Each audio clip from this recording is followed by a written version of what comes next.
Elon Musk is and his corruption and incompetence is finally starting to catch up to him because AOC is making sure it does, calling out the latest and maybe the worst of all of Elon's scandals in this very targeted attack on government employees that him and Donald Trump have launched this purge of all of the non-MAGA loyalists in the federal government, which is, first of all, such a lie from Elon and Trump that this is an effort to shrink the government when no one loves big government more than Donald Trump and Elon Musk. Elon taking billions of government dollars to increase his own wealth, and of course Donald Trump running up the deficit more than any other president in history. But this line that they're telling to go forward with their purge so they can install their MAGA loyalist is completely corrupt. And in Elon's case, oftentimes criminal.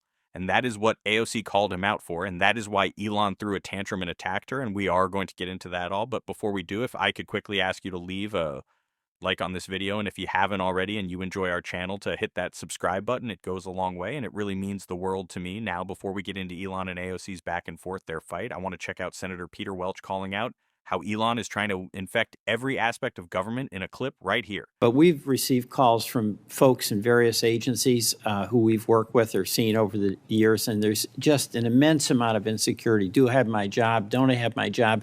And frankly, I think this is my point to the president.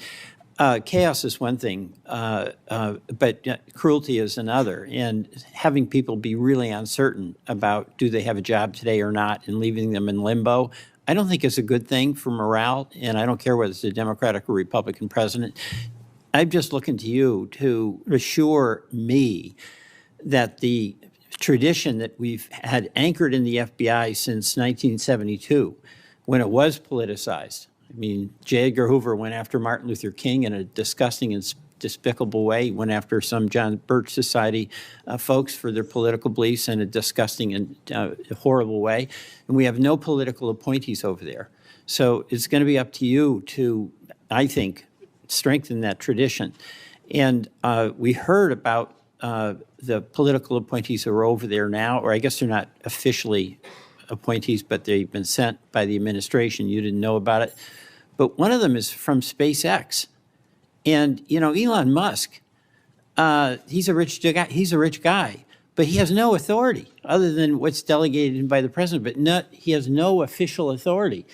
And why is it, you can't answer this, but do you want somebody like Elon Musk peering over your shoulder, telling you what to do about personnel?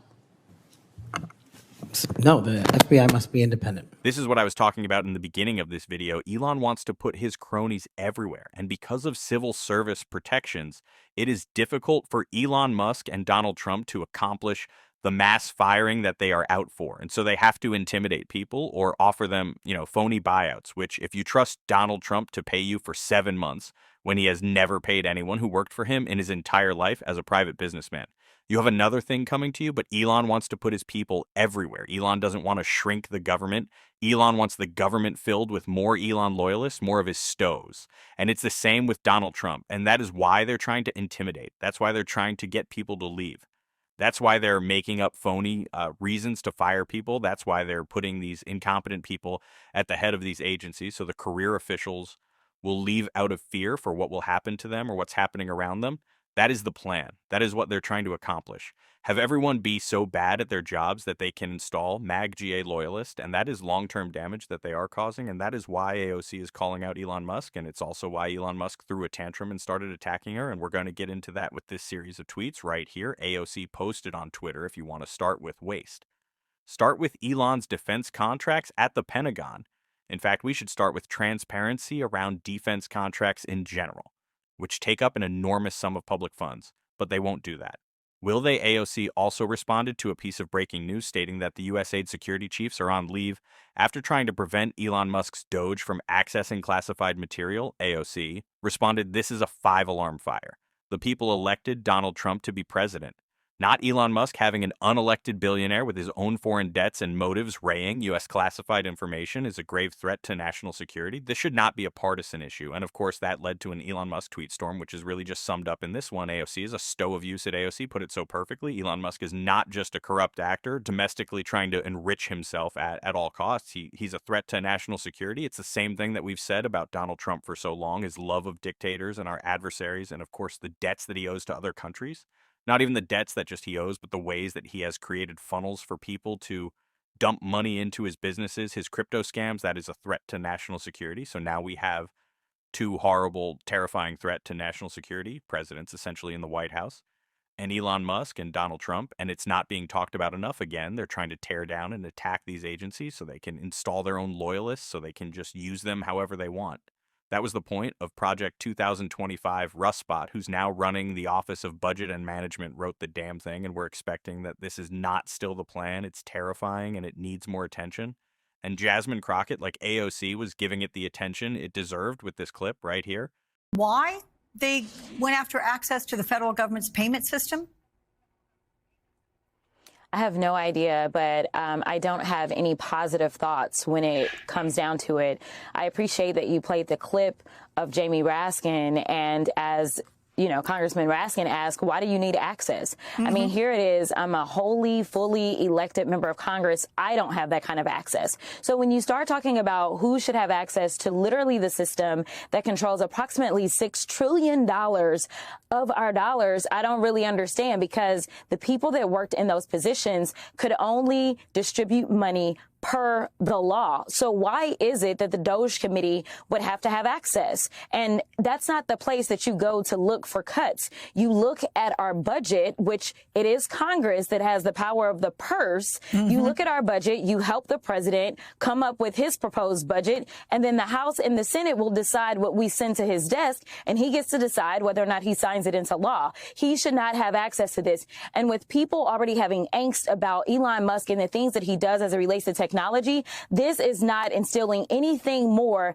than another layer of fear, especially since normally when you are going to be in a position like that, you have to go through security clearances. And let me tell you, some people think security clearances are all about whether or not you have a warrant or not. No, they look at whether or not you have some sort of divided interest. They look at whether or not you have good credit. They look at so many other things. And we're talking about someone who's unelected, unvetted, and definitely unconfirmed, that is now literally sitting atop our $6 trillion, and we don't know what it is that he's doing, and we honestly don't know what role he has.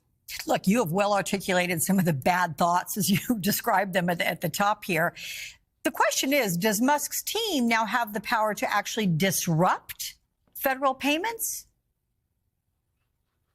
In my opinion, they do, but I honestly don't know. We still don't know really what DOJ is in the first place. I mean, listen, think about it like this, Alex. You know, everyone hates Congress. That's just what it is, right? But as a sitting member of Congress, I mean, I had to give up my ability to practice law. I am prevented from being able to practice law to prevent potentially somebody dropping a load of cash on me and I do something that is nefarious as one of 435.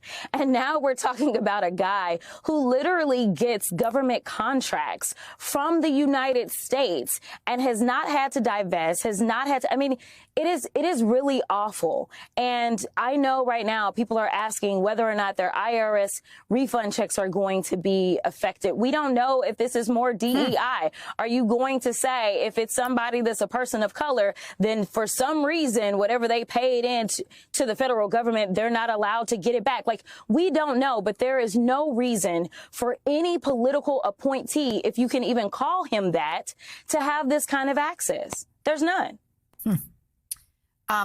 Let me move to the fact that you are also a member of the Judiciary Committee. And since Donald Trump took office, multiple top FBI officials and federal prosecutors who all worked on January 6 cases, they're out of a job. And now the DOJ wants names of those who worked on the Trump or January 6 investigations for possible firing.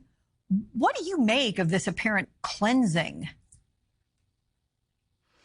I mean, you just called it what it is. It's a cleansing. I mean, this is, listen, when Democrats got out there and we said that our democracy was really at risk, people were like, oh, Democrats, you're out there, you're gaslighting. It's not our democracy.